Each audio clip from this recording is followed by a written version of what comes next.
Baik, anak-anak semuanya, selamat pagi. Pagi, Bu. Selamat Pagi, pagi, Bu. Bu. Pagi, Bu. Apa kabar semuanya? Sehat? Baik, Bu. Puji Tuhan. Sehat, Bu. Baik, sehat. Ibu juga sehat. Mendengar kabar kalian baik, kalian sehat, Ibu sudah cukup sangat bahagia. Nah, baik. Pada pagi hari ini, kita akan kembali melanjutkan pembelajaran kita untuk melanjutkan pertemuan kita pada minggu yang lalu, di mana pada materi yang minggu lalu kita sudah membahas tentang hak asasi manusia dalam hubungan dengan kitab suci dan gereja.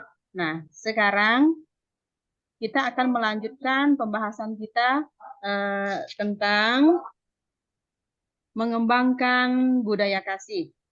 Nah, sebagai pertanyaan untuk anak-anak, Ibu meminta sebelum kita memulai doa, sebelum kita melanjutkan pertanyaan, alangkah lebih baiknya kita awali dengan doa pembukaan. Mungkin Eva bisa bantu Ibu untuk memimpin doa pembukaan, Eva. Ya, Bu. Terima kasih. Silahkan, Eva. Bagi teman-teman kami semua, mari kita awali dengan berdoa dalam nama Bapa dan Putra dan Roh Kudus. Amin. Amin. Baik, terima kasih atas bantuannya, Eva.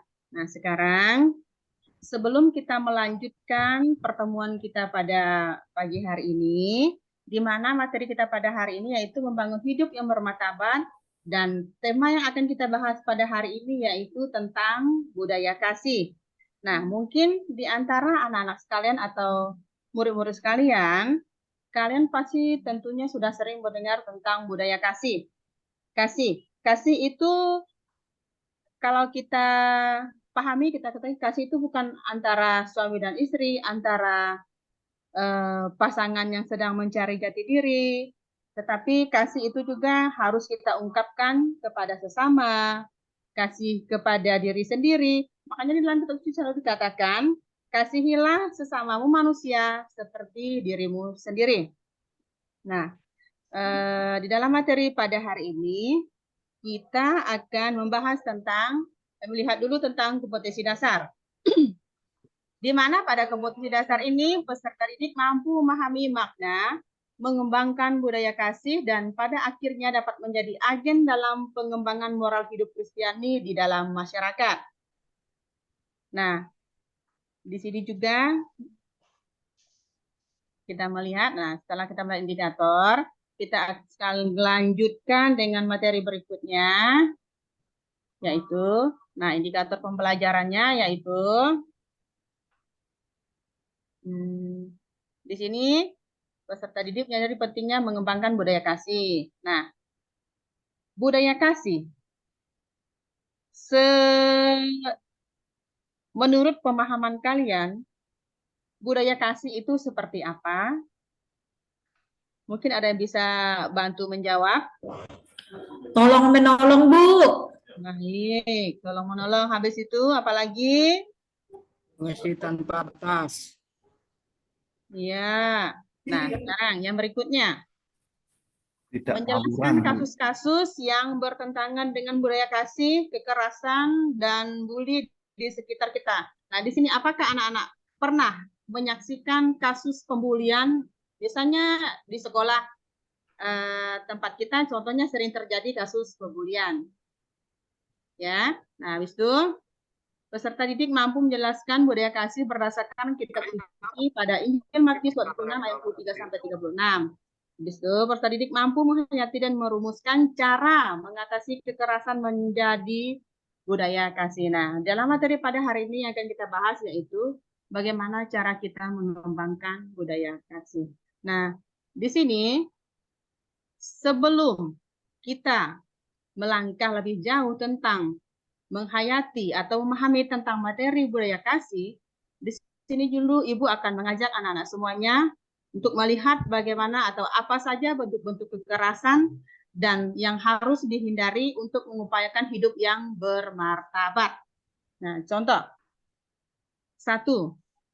Kekerasan emosional seperti dihina, direndahkan, tidak diharapkan atau tidak diharapkan untuk dilahirkan, tidak disayangi, mengalami perundungan. Nah, pada contoh yang pertama ini, mungkin anak-anak pernah menyaksikan atau adakah di antara kalian yang mengalami hal tersebut seperti pada contoh bentuk-bentuk kekerasan tersebut di atas? Mungkin bisa bantu diceritakan sebagai pengalaman atau mungkin juga bisa kita sharing bersama.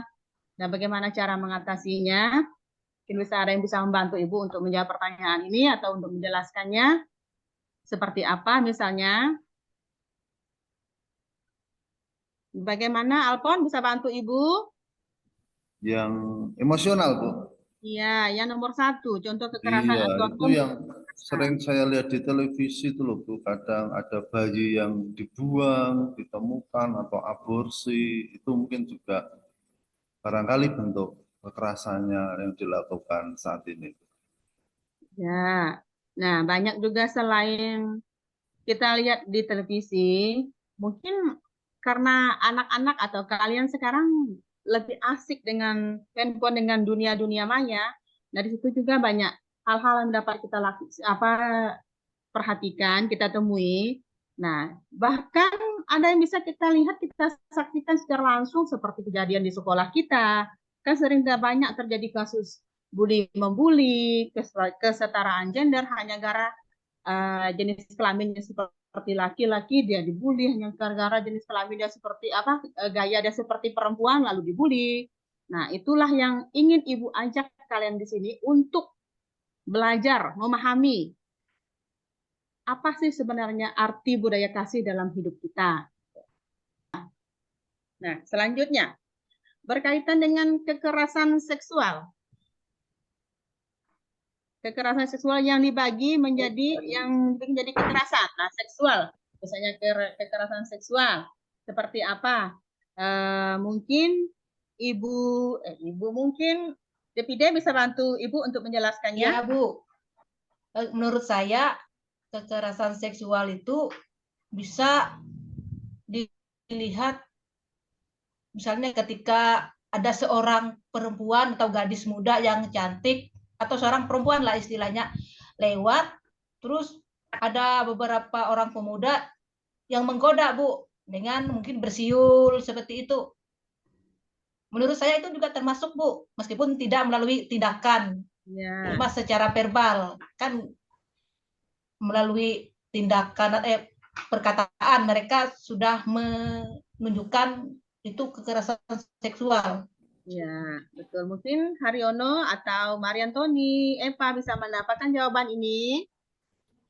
Saya coba, Bu, sejauh yang saya lihat dari teman-teman, bahwa kekerasan seksual itu seperti ada di tempat kami ini, Bu, dipaksa, mau cewek itu mau diperkosa, dikejar-kejar.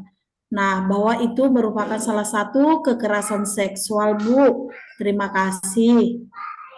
Tidak ada lagi yang mau menambahkan. Untung, Di kampung kami, Bu, ada gadis kerja di sebuah perusahaan jadi cleaning service.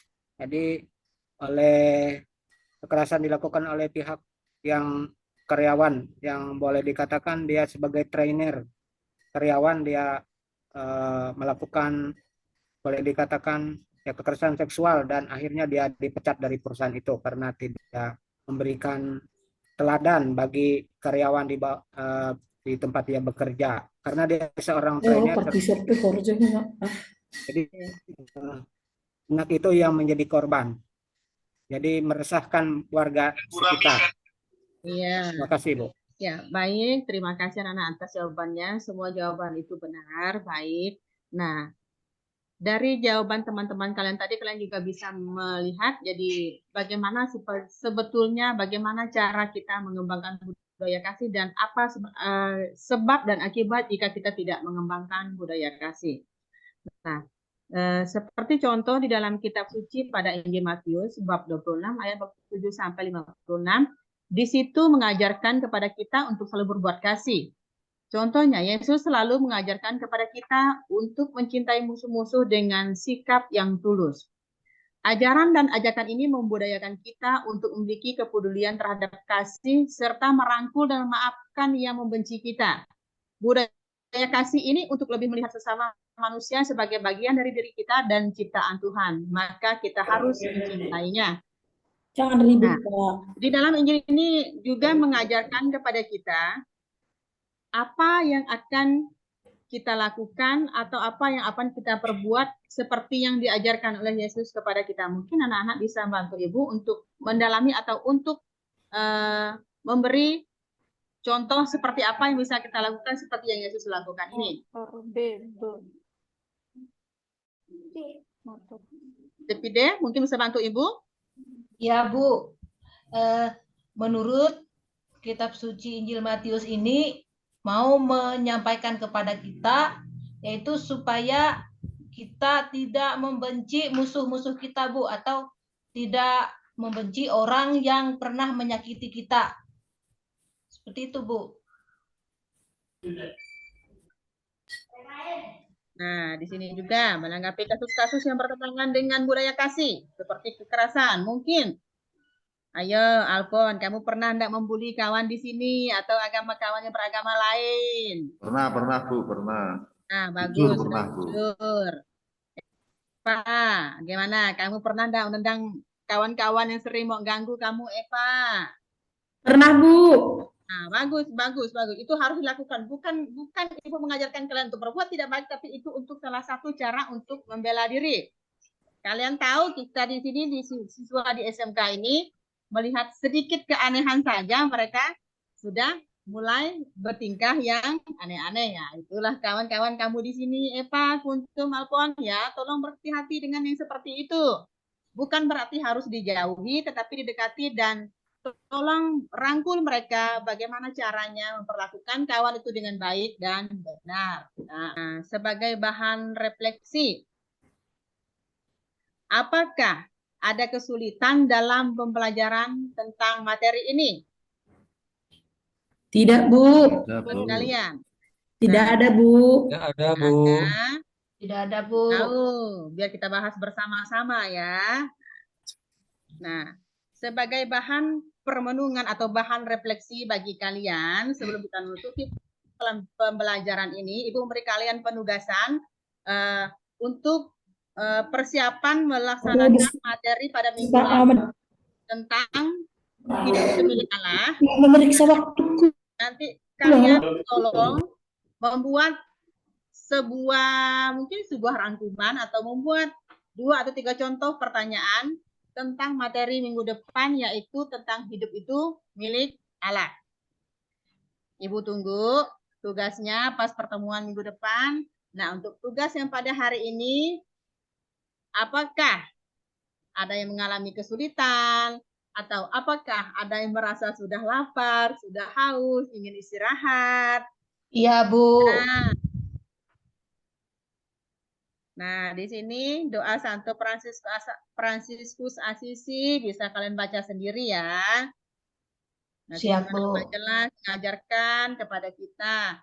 Nah, pesan Ibu untuk kalian, karena sekolah kita ini selalu dianggap orang di luar itu sebagai sekolah yang suka membuat ulah, membuat onar, suka tawuran. Kita harus membuktikan ke orang luar. Oh, ternyata SMK 1 Singkawang itu tidak seperti yang orang katakan di luar. SMK 1 Singkawang itu hebat, SMK 1 Singkawang itu bisa. Mereka bisa menghasilkan lulusan-lulusan yang profesional. Ya, itu pesan Ibu untuk kalian ya. Iya, Bu. Nah, hadapilah kekerasan dengan hati. Bukan dengan kemarahan, bukan dengan emosional ya. Ya. Nah, sekarang untuk menutup rangkaian pembelajaran kita pada hari ini, Ibu minta Alpon untuk pimpin doa penutup. Silakan, Pon. Ya, Bu. Teman-teman dan Bu Ratna, mari kita tutup pembelajaran kita pada siang hari ini dengan doa bersama. Dalam nama Bapa dan Putra dan Roh Kudus. Amin. Amin. Baik, Alpon, terima kasih atas bantuannya. Terima kasih atas kehadiran kalian semua anak-anak. Sehat selalu ya. Amin, Bu. Selamat pagi. Pagi. Selamat pagi, Bu. Luar biasa, Bu, secara keseluruhan. Hanya ada satu saja, Bu. Lupa kehadiran siswa tadi. Itu aja. Terima kasih. Iya Pak, ya, siap-siap, terima kasih.